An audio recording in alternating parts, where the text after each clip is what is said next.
All right, I'm just going to start. I picked a beat that was taking too long to drop in. So, abort mission. What was that? We are here. What was that? That's old Scottish wild style bonus beats. I don't know. It was taking too long. We got to do this because we dragged this out. It's late Sunday. We're doing the You Stole It All, Give It Back podcast. I am FeeFEE Potterson. The guy who dragged it out and is guilty is... It's Nick. It's none other than... Yeah. All right. So, are you ready? Are we actually doing this? Yeah. All right. We have the Last Poets are back. They got something to say about... Hold on. Cause the white man's got a God complex. Hey, brother, what's your sport? So that's what's going down. I like having them in here. Like they create context. You know, it's good to. It's good that they bring everything down a bit. You know what I mean? Like, don't get too high on your knight in shining armor. Yeah, I would agree with that. And I think that vibe also is illustrated very much so in the album we're doing this week, which is Anika. And the album is called Anika. I like the emphasis on the eh. Yeah. I mean, I think that's how she says it. Or that's what I imagine. Yeah, that's how she says it. Yeah. I'm going to go ahead and assume that. Even though, I've just heard her voice on this. So what was it like listening to this album the whole week? I mean, it's different from almost any other album that I've been listening to. Basically, it's an interesting choice of like instruments that they choose. It's like these 80s sci-fi sounds. Really, really cool bass lines too, and it stays in like that low tone and just bounces on that tone, like it just teases with the bass, you know. And the lyrics are all great. Yeah. Well, we should specify that most of the album are covers. Right. Yeah. Like one is Twinkle, I think that's how you pronounce it. She was like a big deal in England in the 60s. She was like a pop star. Then there's a Yoko Ono cover. There's a couple others. I don't remember who it is. And there's also a Bob Dylan cover. And the Kinks. And the Kinks, right. Did you knew it was the Bob Dylan just from listening to the song? No. I read it somewhere. Okay. Oh, okay. Yeah, that's what I was expecting. So that's why I'm going to tell you the fact that you couldn't identify it on the album means that you're not listening to enough Bob Dylan. It is ridiculous. The judgment. The judgment is flowing through you right now. Heavy judgment. I mean, that's like a classic Bob Dylan album. So that means you're not even doing like your basic, just rudimentary Bob Dylan. No, I slacked. Ridiculous. I slacked a long time ago with him, and I haven't gone back. I'm wrong. I'm all wrong about that. I admit it. Yes. He's literally Bob Dylan. All right. Back to Anika. All right. Back to Anika. So how would you describe the sound? Like if you had to take, all right, this genre with that genre, with this band, with that band, like how would you break her down? I mean, well, one thought I had is that it's like the most hip hop an album you could be without being hip hop. Like that was my thing. Yeah, like I can see that. Like she's not rapping. It's not hip hop. But I mean, as far as like the attitude and the vibe and the sound, to me, it's very much hip hop. And just the fuck everything of it. Well, it's very Public Enemy without the specificity. She doesn't, everything is just very vague and ominous, whereas Public Enemy will be like, no, it's all about this governor who passed this law, and now they're sending the kids in the street to the private prisons, and like it's real specific things he speak. Yeah. Where she's just like no, a very unknown system is on your neck. Yeah, like it's very political, but it's more just like the eternal, just the struggle of the system and bureaucracy, and yeah, like it would be timely at any time. Yeah, yep. I mean, it's Kafka. Probably just saying Orwellian. Probably just saying timeless would have been a better way. Yeah, it's I get some Orwell, a little bit of Kafka in there, with the vibe. Oh, I had a very specific Radiohead thought. Do you want to hear it? Yeah. Yeah, I mean, what choice do you have? So, there's so obviously in Radiohead, one of the big lines like in the concert, as far as like an anti-government line, probably the biggest one they have is in No Surprises, when he says, "Bring down the government, they don't speak for us." Right. But I think a much more effective line in this album is, "I know how the system works." And it doesn't. Yeah, and it doesn't. I mean, obviously, that is perfect. You really need to drop in her saying it, because me saying it wasn't nearly as effective. But I probably won't. I'm gonna let you just hang out there. No, you're gonna. No, listen. That was one of the most perfect lines. I was gonna say the same thing. Like that's one of those lines that sticks out. Like that was one. Like listening to the album throughout the last couple weeks. There's a lot of lines that just stick with you. That's one of them. Obviously for me the most it's not obvious, but the line that stuck out for me is "Stop looking over your shoulder because no one's there." Like just the way it's delivered. I think that's also the best moment on the album. I mean, do you mean just that chorus in general, or do you mean just like how she delivers that line is my favorite part of the album? Like I like hearing that the most. Yeah, it's good. It's really good, and it like the thing about the music is it has like almost like a surfer and punk. It's like surfer, punk, and reggae combined in a really cool way.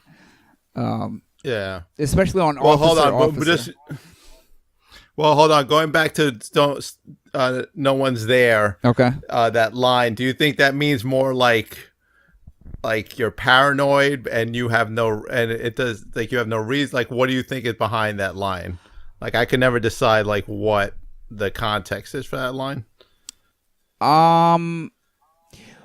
For me, well, like I came up with these. A lot of these songs made me come up with images in my head, and so I came up with kind of like a music video for a few of these songs. Oh, okay. So like the idea behind "Stop looking over your shoulder because no one's there," I got the image of a guy in like a real dark room, and he's on a computer, and he's at home, but also sometimes like lightning flashes, and all of a sudden he's in the middle of a field by himself, but it's during a storm. So like during that part where she says "stop looking over your shoulder," obviously he's looking over his shoulder. But I guess the main thing is that it goes back and forth with him, like he's like on the computer tweeting like these infatuated notes to some hot, a famous person, and also tweeting hateful things to a different famous person. That's all I really thought of for that one. Okay. But for the most part, it was you're being paranoid. Okay. And so basically the song was just like a manifestation of his loneliness. Yeah. But that's just one way I took it. Like it could be taken a couple of different ways, I guess. How did you take it? I mean, I took it as sort of, most of the time I took it as like you think you're paranoid that someone's looking over your shoulder, but really you would rather someone be watching you and be paranoid than to actually have to deal with just total isolation. That's how I took it. Yeah, that it could definitely go that way. Yeah. There's no right or wrong way, I think, for us, for the listener, you know. Really, whatever we decide is yeah, right. exactly. It's starting to feel like a soundtrack to someone being medicated, sort of a thing. I feel like that's what we're describing.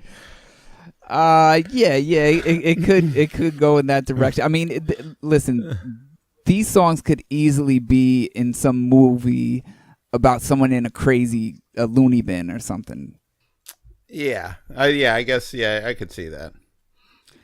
And also, I think this is like the best Bob Dylan cover, but I'm sure there are people that know more about Bob Dylan that would disagree. It's the best one I've heard.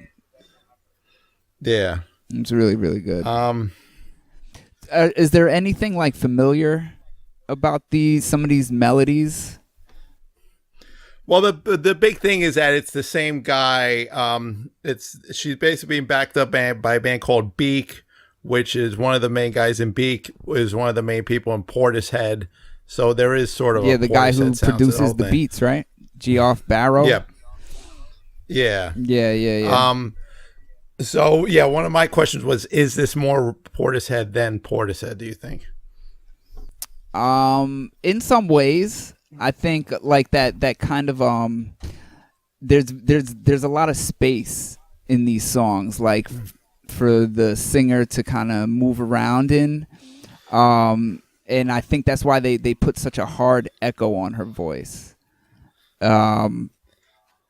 But as far as like being more Portishead than Portishead, I mean, you can't be more Portishead than Portishead, right? Wrong. You can be, and this is. That's the answer. Okay. Yeah, that's the answer. The answer.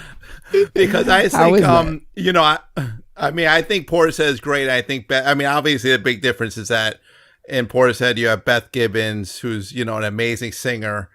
Anika isn't sort of a singer in that conventional sense, right? But I think she sort of manifests the lyrics in an amazing way. And I like the way her voice is almost more ghost than human, like the way she's sort of like just like fading in and out. And what's the accent do for it? Oh, you hear an accent? On her voice? Are you kidding me? What do you mean, like a British accent? Yeah, I guess so. I really wasn't that aware of it, though. Okay. I gotta say, were you were aware of the British accent as you were listening? Yeah, I mean, a lot of times when you hear a British singer, there won't be a noticeable accent. To me, it's very noticeable, and I think it's pretty cool. Like the way like that one song, Yang Yang. Yeah, the Yoko Ono cover. Yeah, she doesn't even pronounce it Yang Yang though. She's saying like Yum Yum. Yeah, I can't. I think that's how Yoko Ono pronounces it too. So. Yeah. All right. Well, there you go. So she's doing the British justice. I don't know. To me, it was very noticeable. But I mean, I guess to you, it didn't really play a role in. No, I guess that would add to the effect of it being sort of ghostly, just because like British accents I associate with like older times, like people with British accents sound old timey. Yeah, it's that old English. We started civilization in the white sense of. Yeah. Of conquistadors, Yeah, and the if you don't put on these pants right now, we're gonna shoot you, kind of thing. Right. wait, who's putting on? They want to put on pants? I mean, I'm just saying that. I think that was a big thing. Like they would come over and it'd be like, oh, you're making us feel, it was all like a penis envy thing. It was like, all right, we can't handle you people we got to see your junk. Like, you got to put these pants on. And if you don't, we're going to get really mad about it. And we're going to start shooting people. So they're going up to black people and saying like that feather and leaf isn't covering enough of you down there. Yeah. Here's some bigger clothing. Yeah, it's making me uncomfortable. Okay. Yeah, that's exactly what I was talking about too. Yeah. So can I just give a shout out to how? I mean, you first heard the album through me. I'm assuming. Yeah. Right. Whenever it came out, I think you put me onto it. Yeah. I mean, well, no, it was probably later than that because I didn't get into it at first. At first, I went to Other Music. Shout out to Other Music. It's not there anymore, and the city isn't complete without it. Right. That's my But I went in there and they were playing it, and it was a 7-inch, and I thought it sounded amazing in the store. It was a 7-inch of No One's There. So then I bought it, and then when I brought it home for some reason, like at home for at least like 2 or 3 years, I would like play it, a couple times a year, and it never sounded as good as it did in the store. And then I sold it, and then I got the album, and then somehow the album really clicked for me. Yeah, why is that? Why do some albums sound different in the store, like where you're buying it from? Like, why do you get excited at first and the excitement doesn't quite carry all the time? I mean, I think in the store, like you walk in, it's, there's a vibe to it, and I don't know, it just made sense in the store, but then at home, it was just sort of sounded weird to me. I could never sort of get into the vibe. And then somehow with the album, it sort of like builds to like, oh yeah, I'm there. Right. I just think, yeah, I don't think that these tracks isolated are as good as they are together. Yeah, that's a good point. This has a good overall and it's only 9 songs or 8? Oh, yeah. I mean, I guess technically really it's well. 8 because, at the end it's just a dub version. I mean, it's amazing, but it's a dub version of the Masters of War song. Yeah, right. Which still sounds good. And that kind of shows that there was a big reggae influence on this album. Yeah. It's pretty obvious on every song. You get like the hard like echo on the snare drum. And it's just like immediately you hear that what is it, it's almost like instead of a specific drum instrument they put like water dropping or something, or it kind of sounds like water dropping, but that's like to a rhythm. Yeah, well, it's like that reggae thing of like, just putting like weird echoes on the sound. Right. Which I great, and also specifically, where I think, and you're referring to the same thing. We're talking about like sort of like old school, like 70s reggae. Yes, not dance hall. Yeah, I mean, because that early 70s reggae is just like nothing else touches it. It's amazing. Who do you have a favorite 70s reggae band or artist? That'd be pretty tough. Top 3? I mean, top 3 would probably be Toots and the Maytals. Mm-hmm. Off the top of my head, I do Heptones, and I mean, obviously, sort of like all the different incarnations of Lee Scratch Perry. Right. That would be like, yeah. But if I think about it later and I realize that wouldn't be the 3, I'm going to be very upset. I mean, I can't see going wrong with the 2 you named.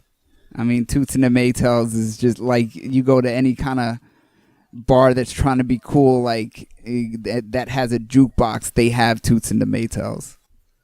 Yeah, 5446 was my number. So, do you remember which song has the line "I will love you to the day I die"? I think. I think that's "I Go to Sleep." Okay. I'm pretty sure that's "I Go to Sleep," and I just love it in that song. The way she says it, it's sort of completely genuine. That was the thought I had. She says, "I will love you to the day I die." It's completely genuine and not the least bit reassuring, which I really appreciate. Yeah. Yep. It's just like, yes, you will have this love, but ultimately that will not be enough. Yeah. What and so right. That's another thing. Like, what's the deal with like the apocalypse and the end of the world, literally the end of the world going on. Like everything is hopeless on this album to a certain extent, like on the cover. Like take it for face value as far as like the name of the song and some of the lyrics. And a lot of this is pretty, dim. Yeah. But I get what you're saying, but I always find it like reassuring because I also think there's like a sense of humor about it. Right. And there's a very, I don't know, I come away with like, yes, it's all hopeless, but so what? Fuck it. Like, so. Do any lyrics stand out to you? I mean, that one, yeah, that was the only ones I had. I think all the lyrics are pretty great. I also just think the way she sings it is even more affecting than the lyrics. Yeah, like on Yang Yang, she like at the end, doesn't she sound like a robot giving people instructions to join the revolution?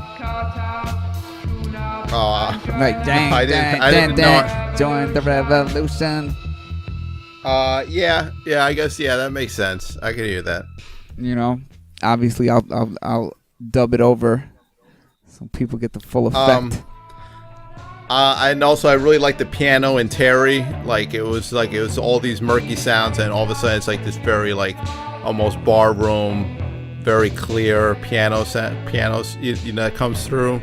I thought that was really good. Oh, there was something else about Terry. What was it? That was one of those songs where I just found it like very familiar, like the melody, not because it was a cover, but the way like she's delivering it. She has that like, it's almost like that really what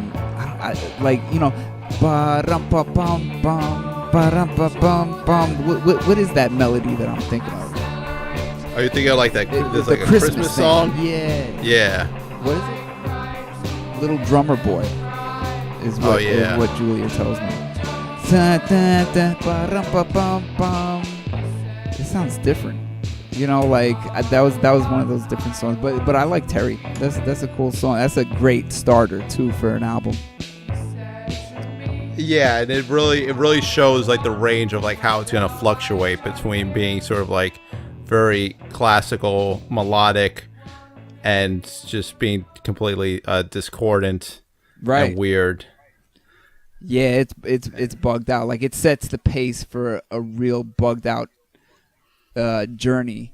Like a short bugged out journey. Yeah.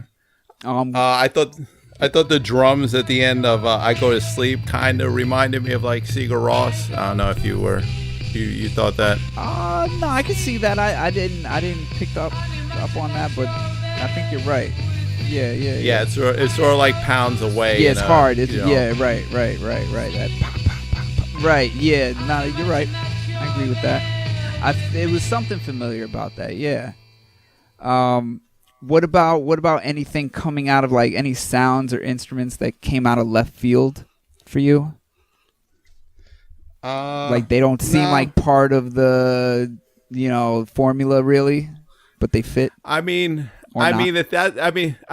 was the thing I liked about this album is that everything sort of seemed in place and everything sort of seemed out of place at the same time, and it was just sort of like it almost sounds like found sounds. Like at times it sounds like they're just like bashing against things in a room, and also I really like the line between like what was a live instrument, what was sort of like computer sounds was completely annihilated. They were all just sort of like going over each other and going through each other at will. Yeah, that's true. I think a good example of that is on "End of the World." It almost reminded me of Jimi Hendrix when he did that like deconstructed national anthem, like the vibe of it. You know what I mean? Like is just that crazy distorted guitar, and like it sounds like they're not trying to play it well, like they're just trying to distort the hell out of it. And they just figured out, like these things that a distortion pedal can do to the sound overall. You know what I mean? Yeah, it's good. And also, I sent you a question before we did this. Did you have time to think about it? The one I texted. Well, go ahead. That's a no. That's a no. I did, but ask it anyways. Okay, so my thing was, I mean, I really like this album, and I think, I mean, I would classify this as pretty close to, if I had to choose an album that was like most in line with like my default mood, this would probably be the album. Is it? Because I just felt like, but that wasn't the question. No, that wasn't the question. I'm going all over the place. So okay. That's my plan. So then, but oh no, the question was, because I just think that it's like very unaffected, very uncontrived album, and it sort of reminds me of almost like a blues album from like 30s, where it's like, you know, somebody that is singing like no one's ever going to hear it, and there's almost like an intimacy to it, and yeah, it sort of reminded me of that. And you know, being that, you know, you've listened to way more old blues than me, I was wondering what you thought. Yeah, no, I know exactly what you mean. It sounds very natural, like there's a freedom to it. Right, and you said like no one may hear it or not, like one of these guys who were just performing, and then Alan Lomax came around and was doing his recordings and found, you know, Mississippi John Hurt or something like that. Yeah. And now all of a sudden he's known. So, but he was playing before as if he may not get known. So he's able to kind of just be free and natural with, you know, the rhythm, the melody, you know, with singing, and not really worry about whether or not the voice is good enough, you know? Yeah. Yeah. Is that what you're going for? That's kind of what you mean? Yeah, definitely. Yeah. Okay. And Yeah. No, I agree. It's I don't know if it's the most closest thing to the blues that I've heard, as far as being natural. Yeah. But it's up not, there. It's got to be up there. Yeah. I mean, I'm just saying for someone. I mean, I'm just saying they're like they're getting as close to someone as you hear in any album in this modern age to getting to that level of sort of not intimacy, but just sort of like unself-consciousness. Yeah. No, I get that. I get that from there. It sounds like a totally free album. What do you think? Go ahead. Oh, sorry. What do you think of the vocal sample at the end of Masters of War? I guess it sounds like a soldier talking about. Yeah. What was that? It confused me at first because I was on the train and I was like, I had to take my earphone off. Like, am I hearing this wrong? Because I didn't remember that from the first time I listened to it. You know. Oh, what, you thought like somebody next to you was saying it or something? Or it was like an announcement or something. Okay. You know what I mean? That would be a fucking amazing announcement on Subway. That would be incredible.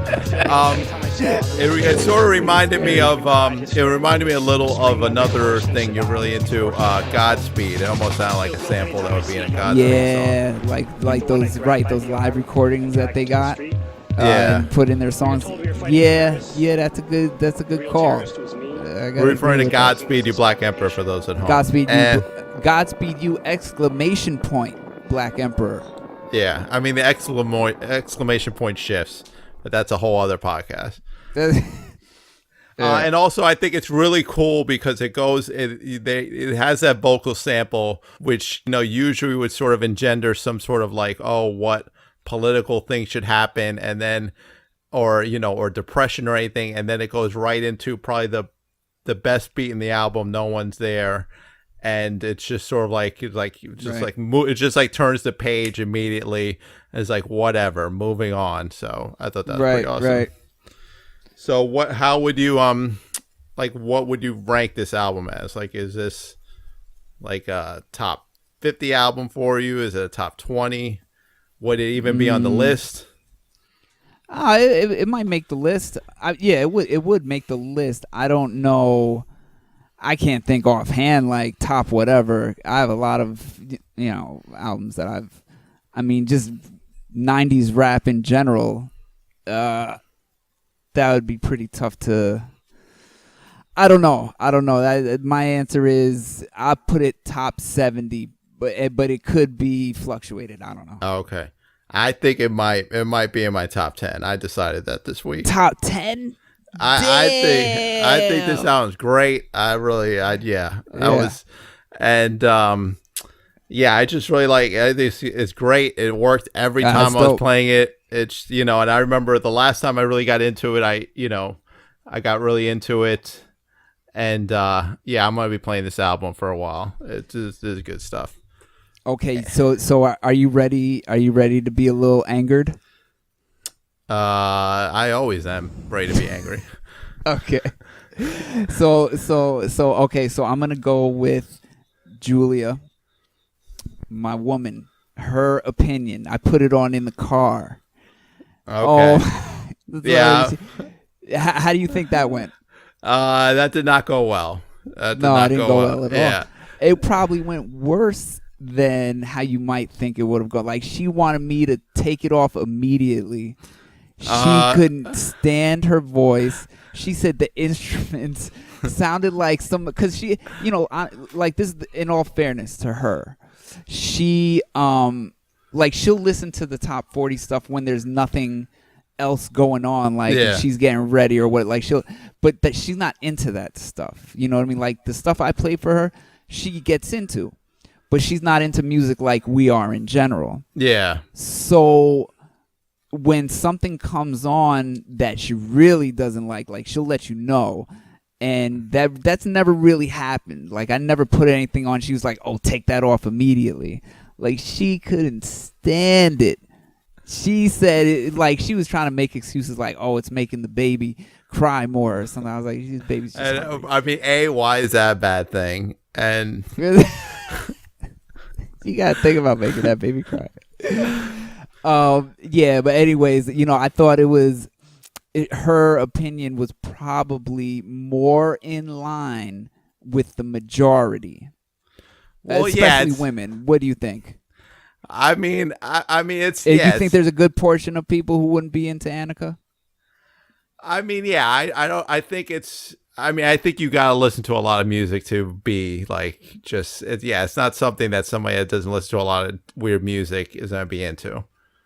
You have to become accustomed to all sorts of different music in order to allow it, and accept it as like something that you can listen to and enjoy, like the vibe that person's trying to set, like to appreciate the art. If you don't listen to enough of a variety, I think it's really difficult to wrap your head around some things like Anika. And also, I think the thing we were talking about of how unselfconscious it is and how it doesn't care who's listening is really at odds with the way most people hear music. Most people hear music as, what is this person trying to do? How is this person trying, or how is this group trying to hook me in? So when they hear music that's just like, I don't give a fuck about you, I think it's very unsettling for them. Yeah. I mean, so here's the thing. I heard Chuck D. He was doing this interview, and he said, I used to make music that would piss off my girlfriend. So I don't necessarily think that's what Anika was going for, to piss off like women in general, or a boyfriend or whatever. But I think she was kind of going for something. Just like, listen, I know you're not going to get this. Now, I know all of you aren't going to get this, but this is the thing I need to get off. I need to give this out to the world. Whoever picks it up, great. If you don't, all right. Yeah, so anybody that doesn't like it, just it's not for you. It's not for you. So it's not like this album. You have to be into music. You have to listen to all different kinds of music in order for this to be like received, by your eardrums properly. So just in conclusion, I'm sorry that Julia didn't like it, and you've known me long enough to know how not genuine that sorry was.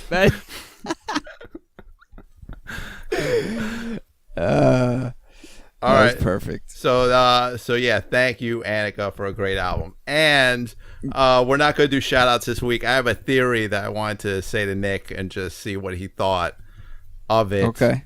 So at work, we like share cars, and there's like a couple people at work now where, I'll get in the car and it'll be like tuned to like country radio stations, like modern country radio stations. And so I asked you about this before. You said you really don't know what I'm referring to, like this music, so you haven't really heard it. I don't know anything about modern country. I know old country music. Yeah, before I say this, like I what old country do you like? What's my guy who's the great storyteller? I mean, I know you've gone through like a Johnny Cash phase. Well, but I went more through like what's this guy's name? Is it Johnny Horton? I mean, I know you put me onto like that Marty Robbins album. Marty Robbins, that's what I'm thinking of. Yeah, Marty Robbins. I think he's just songwriting. I think he's one of the best. Period. Yeah. I think he's amazing. And there's a few others, but like I kind of like the country I've gone for is like all lyrics. Like the lyrics have to be amazing. I can't think of too many. It's pretty much it's pretty much all like old. The sound caught me. It's pretty much all old country. Yeah, it's all old. Right. Yeah, right, like I feel like the same way. The new country just sounds like it's the same thing to me as like top 40 pop. Like it's like if it comes on, it could be just the latest crap. I don't really care for it. So what happened in the car? Well, so I like old country as well. So the thing about this new country, it's like hyper. It's it's very white. It's very white, and it almost. I mean, it has like no rhythm to it. It's like not at all funky to the point where it's like almost like they're actively like trying not to be funky or rhythmic. So my big theory is, I guess you could guess where I'm going with this.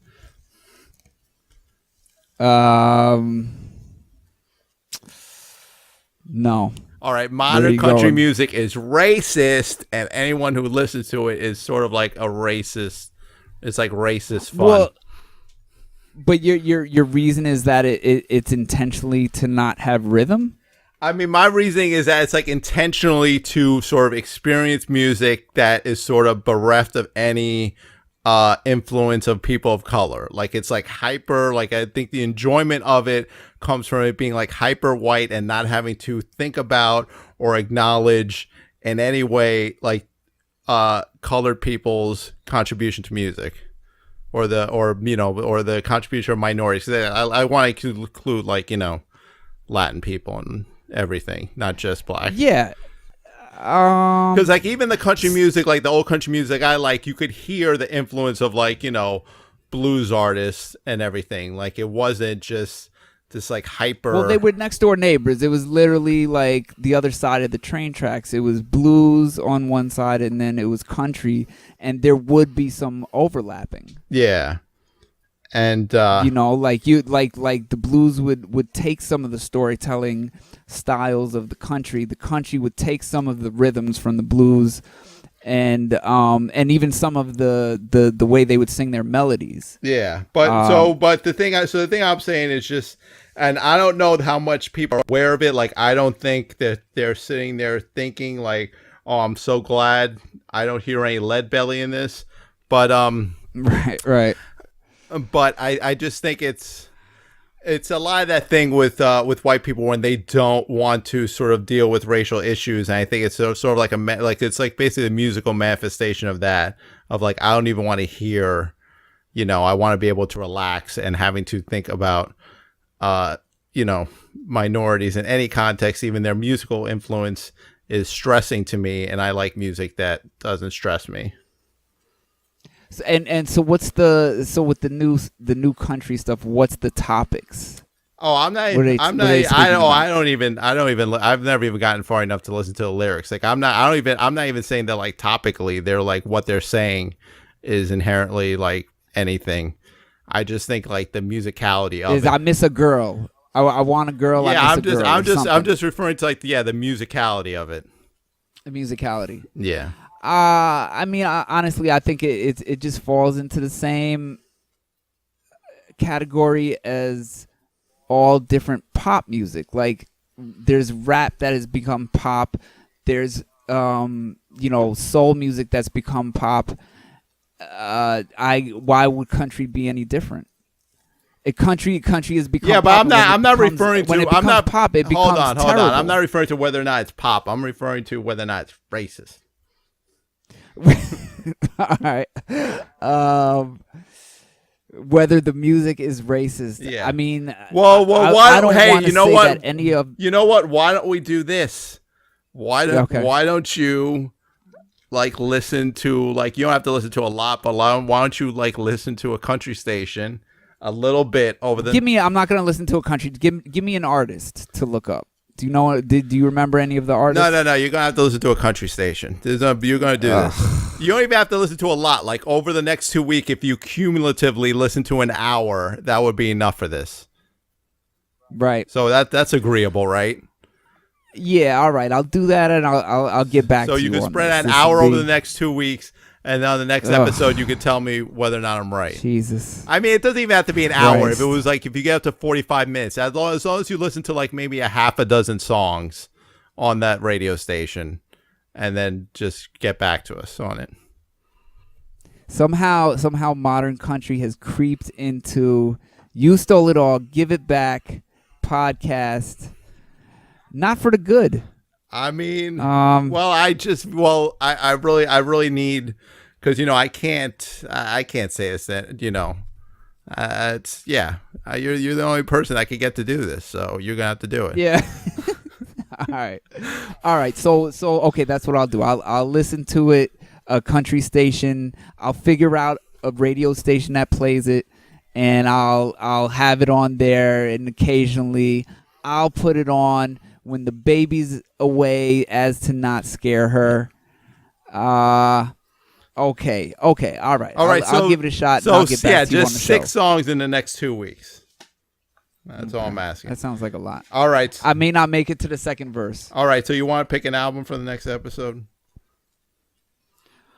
Well, so no recommendations? No, we're skipping that. We're long on time. Let's go. I mean, is there something you need to recommend to our 3 listeners? Yeah. Funkier Than a Mosquito by Nina Simone. It's the shit. All right. Okay. Let's go on to. All right. I'd just like to say that I was the one that found that song. I got it on a Break CD compilation that I got in Brussels a long time ago. So. Oh, nice. All right. That's like my one traveling story. All right. So, all right. So you got 3 choices. You want to hear them? Okay. You got Willie. Yes. You got Willie Bobo. Uno, dos, tres. You got the Kid soundtrack. Or that has or the folk implosion. Yes, it does. Or the Fall Grotesque. What's Willie Bobo? I don't know that one. I think you've listened to it. He's like a sort of Latin jazz funk guy from the 70s. They're singing? There's like vocals on like maybe 1/3 of the songs, or maybe half. So this is all just rhythm, percussion. Yes. Stuff like that. Yes. Funk. Yes. Is it funk and Latin? Yes, both. I mean, it did. And and then it was The Fall was the other, and what was it was the Kid soundtrack. Yeah.